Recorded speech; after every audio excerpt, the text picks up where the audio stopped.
ராவணன் படத்தில் வர கோடு போட்டா கொண்டு போடு வேலி போட்டா வெட்டி போடு இந்த பாட்டை தான் இன்னைக்கு அனலைஸ் பண்ணி டீட்டெயிலாக பார்க்க போகிறோம். ராமாயண கதையை தழுவி எடுக்கப்பட்ட படம் தான் ராவணன். விக்ரம், ஐஸ்வர்யா ராய், பிரதிவ்ராஜ், கார்த்திக், பிரபு நடிச்சிருப்பாங்க. இந்த கால சூழல் கேட்டார் போல திரைக்கதையை எழுதி இயக்கியிருப்பாரு மணிரத்னம். இந்த படத்துல வரக்கூடிய பாடல் தான் கோடு போட்டா கொண்டு போடு வேலி போட்டா வெட்டி போடு.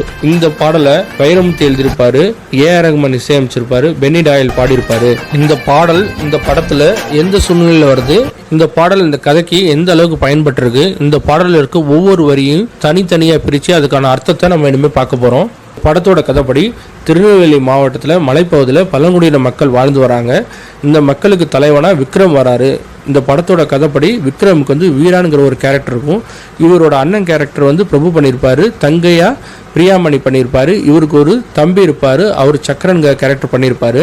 இப்படி வாழ்ந்துட்டு வர அந்த பழங்குடியின கூட்டம் சுற்றி இருக்க சமுதாயத்தினால பல கட்டுப்பாடுகளாலும் அடக்குமுறைகளாலும் பாதிக்கப்படுறாங்க. அதை எதிர்கொள்ள முயற்சிக்கும் போது அட்டப்பாஞ்சத்திலிருந்து அடிதறி வரலி விக்ரமும் முதலா இருக்காரு. இதனால திருநெல்வேலி மாவட்டத்தில் இருக்க எல்லா போலீஸ் ஸ்டேஷன்லையும் விக்ரம் மேல எஃப்ஐஆர் பதிவு செய்யப்படுது. எல்லா ஸ்டேஷன்லையும் எஃப்ஐஆர் இருக்கனால விக்ரம் பிடிக்க வேண்டிய கட்டாயம் ஏற்படுது. இதனால புதுசா பணியிடை மாற்றம் செஞ்சு வர எஸ்பி கிட்ட இந்த பொறுப்பு ஒப்படைக்கப்படுது. இந்த எஸ்பியை விக்ரம் பிடிக்கிறதுக்காக தான் வராரு. எஸ்பி வர்றது பிரதிவ்ராஜ், அவரோட மனைவியா இருக்கவங்க ஐஸ்வர்யா ராய். இவங்க திருநெல்வேலி மாவட்டத்தில் தங்கி விக்ரம பிடிக்கிறதுக்கான முயற்சியில எஸ்பி ஈடுபட்டப்ப விக்ரம் வந்து எஸ்பியோட மனைவியான ஐஸ்வர்யா ராயை கடத்திட்டு போயிடுறாரு. இந்த சூழ்நிலையில எஸ்பி வந்து தான் மனைவியை மீட்கணும், விக்ரமையும் கைது பண்ணணும். அதனால தான் போலீஸ் கூட்டத்தோட விக்ரம் இருக்கிற இடத்துக்கு தேடி அந்த காட்டுக்குள்ள போய் அவர் விக்ரம கைது செய்ய முயற்சியில் ஈடுபடுறாரு. அந்த சூழ்நிலையில காட்டுக்குள்ள ஒரு டெம்பரவரியா தற்காலிகமா ஒரு கூடாரம் அமைச்சு போலீஸ் வந்து தங்கியிருக்காங்க. இந்த கூடாரம் அமைச்சு தங்கியிருக்க போலீஸ் இருக்க இடத்துக்கு போனா திரும்பி வர முடியாதுன்னு விக்ரமோட தம்பி வந்து விக்ரமோட அண்ணன்ட்டையும் விக்ரமட்டையும் பந்தயம் கட்டுறான். அதையும் மீறி வந்து விக்ரமோட அண்ணன் பிரபுவும் அந்த போலீஸ் தங்கியிருக்க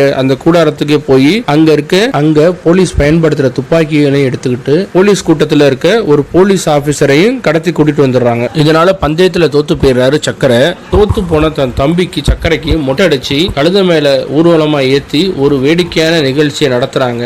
இந்த வெற்றியை கொண்டாடும் வகையில அந்த இடத்துல ஒரு பாடல் ஒண்ணு வருது. இந்த சூழ்நிலைக்கு தான் வைரமுத்து பாடல் எழுதியிருப்பாரு. இந்த பாட்டு தான் கோடு போட்டா கொன்னு போடு வேலி போட்டா வெட்டி போடு. இந்த பாடலானது ஒரு புரட்சிகரமான பாடலா இருக்கும். பல கட்டுப்பாடுகளையும் அதிகாரத்தையும் எங்கள் மீது திணித்தால் நாங்கள் அடங்கி போக மாட்டோம், அந்த அதிகார வர்க்கத்தை அடித்து நொறுக்குவோம் என்ற வகையிலும் இனி நாங்கள் சுதந்திரமாக செயல்படும் என்ற வகையிலும் இந்த பாடலானது அமைக்கப்பட்டிருக்கும். படத்துல வர பாடலின் சூழ்நிலையை தெரிஞ்சுக்கிட்டோம். இனிமே வைரமுத்து பாடல் வரிகள் எப்படிலாம் எழுதியிருக்காருங்கிறத பார்க்க போறோம்.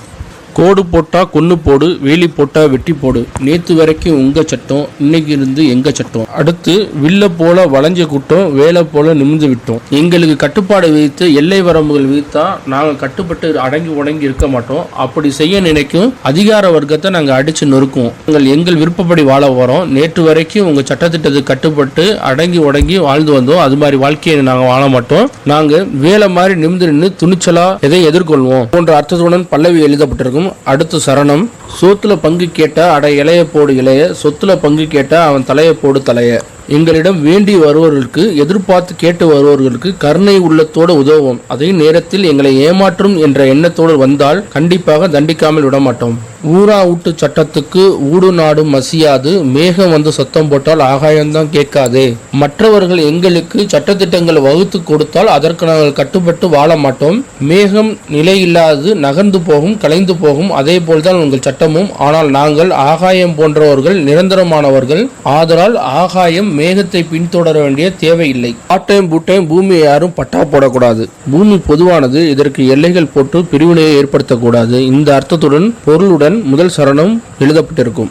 அடுத்த சரணம். பாம்பு கூட பழகி பசுபால ஊத்தும் சாதி, தப்பு தண்டா செஞ்சா அப்ப தெரியும் சேதி, பாம்பா இருந்தாலும் அன்போடு தான் பழகுவோம், ஆனா எங்கள்கிட்ட தவறுகள் செஞ்சா நாங்க எவ்வளவு மோசமானவங்கன்னு உங்களுக்கு காமிச்சிருவோம், ஜல்லிக்காட்டு புள்ளத்தாச்சி கல்லா பெத்த வீரனடா, ஜல்லிக்கட்டு மாடு புரிச்ச சரியும் குடலே மாலையடா, செத்தக்கிழமை எழுதி வச்ச ஒத்த சொத்து வீரமடா, நாங்கள் பிறந்த இடத்தில் வம்சத்தில் வீரனாகவே பிறக்கிறோம், நாங்கள் போராடி உயிரிழந்தாலும் எங்கள் உடல் பொருளுமே எங்களுக்கு மாலையாக விழும், செத்தக்கிழமை எழுதி வச்ச ஒத்த சொத்து வீரமடா. இதுக்கு என்ன அர்த்தம்னா, செத்து போன எங்க முன்னோர்கள் எங்களுக்கு சொத்தாக வீரத்தை தான் விட்டு சென்றாங்க, எங்களுக்கு கொடுத்துட்டு விட்டுட்டு போனது வீரம்தான், நம்ம தாத்தாவோ அப்பாவோ நமக்கு இடத்தையோ வயலையோ வீடையோ தான் எழுதி வைப்பாங்க. ஆனா எங்களுக்கு சொத்து என்று அவங்களுடைய வீரத்தை மட்டுமே எழுதி வச்சாங்க. பொருளை விட சொத்தை விட எங்களுக்கு வீரம்தான் பெருசு. இந்த அர்த்தத்துல 2வது சரணம் எழுதப்பட்டிருக்கும். 3வது சரணம், எங்க காத்து மின் சுட்ட வாசம் அடிக்கும், எங்க தண்ணி எரி சாராயம் போல் உரைக்கும், வத்தி போன உசுரோட வாழ்வானே சம்சாரி, ஒரு சப்பாத்தி கள்ளி நீ வாழ வேணாம் மும்மாரி. இந்த சரணத்தோட வரிகள் எல்லாம் ஒரு கடுமையான போர் சூழல்ல வாழக்கூடிய ஒரு மனிதனை பத்தி சொல்லியிருக்கும்.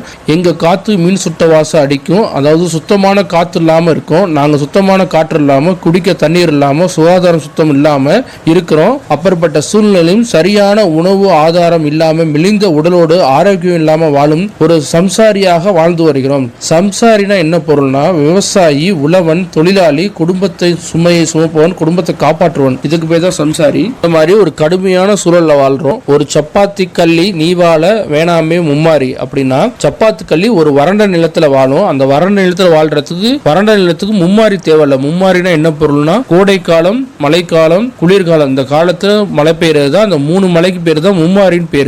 இந்த 3 மலை பெய்யற இடத்துல சப்பாத்தி கள்ளி வாழாது. சப்பாத்தி கள்ளி ஒரு தண்ணி இல்லாத வறண்டமான ஒரு சூழ்நிலையில தான் வாழும். அப்படிப்பட்ட சூழ்நிலை, இந்த மாதிரி வறண்ட நிலைமையில தான் எங்களோட வாழ்க்கை இருக்குது. இந்த வாழ்க்கையில தான் ஒரு சம்சாரி மாதிரி வாழ்ந்து வருகிறோம். பாடல் வரிகள் சொல்லுது. எட்டுக்காணி போனா அட எவனும் ஏழை இல்ல, மானம் மட்டும் போனா நீ மக்கானாலே ஏழை, மனைவி மாதா மட்டும் இல்ல மண்ணும் கூட மானம் தான். அப்படின்னா ஒரு மோசமான சம்சாரி மாதிரி ஒரு வறண்ட நிலத்துல வாழ்க்கையை நடத்தினாலும் அந்த சூழ்நிலையிலையும், அந்த மோசமான சூழ்நிலை, எட்டுக்காணி நிலம் உன்னை விட்டு போனாலும் அது உனக்கு எந்த நஷ்டமும் இல்லை. ஆனா உன்கிட்ட இருக்க மானம் உன்னை விட்டுட்டு போயிட்டாதான் உனக்கு ரொம்ப ரொம்ப நஷ்டம்.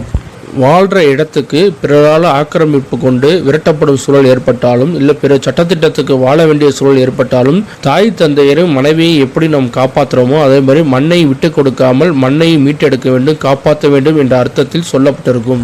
இதுதான் அந்த பாடலோட கடைசி வரி. சியாங்காட்டை தோண்டி பார்த்தா செம்மண் ஊத்து ரத்தமடா. அப்படின்னா சியான்னா என்னன்னா, சியான்னா நம் முன்னோர்கள், நம் தாத்தாவோட தாத்தா தான் சியான். கிட்டத்தட்ட ஒரு 6 தலைமுறைக்கு அந்த சியான் காடு, நம்ம தாத்தா பாட்டன் பூட்டன் அவரோட அப்பா சியானோட காடு தான் சியான் காடுன்னு சொல்றாங்க. இந்த சியான் காட்டை தோண்டி பார்த்தா ரத்தம், செம்மண் ஊத்து ரத்தம். அது எப்படி சியான் காடை தோண்டி பார்த்தா செம்மண் ஊத்து ரத்தம்? சியான் காடுனா கிட்டத்தட்ட 100 வருஷத்துக்கு ஒரு 6 தலைமுறைக்கு அந்த வய நம்ம குடும்பத்தோட பாதுகாத்திருக்கு. நம்ம 100 வருஷமா பாதுகாத்திருக்காங்க. அந்த வயல்ல நம்ம முன்னோர்கள் தாத்தா பாட்டா பூட்டன் எல்லாருமே வேர்வை சிந்தி ரத்தம் சிந்தி உழைச்சிருக்காங்க. அது அந்த மண்ணோட மண்ணு கலந்துருக்குது.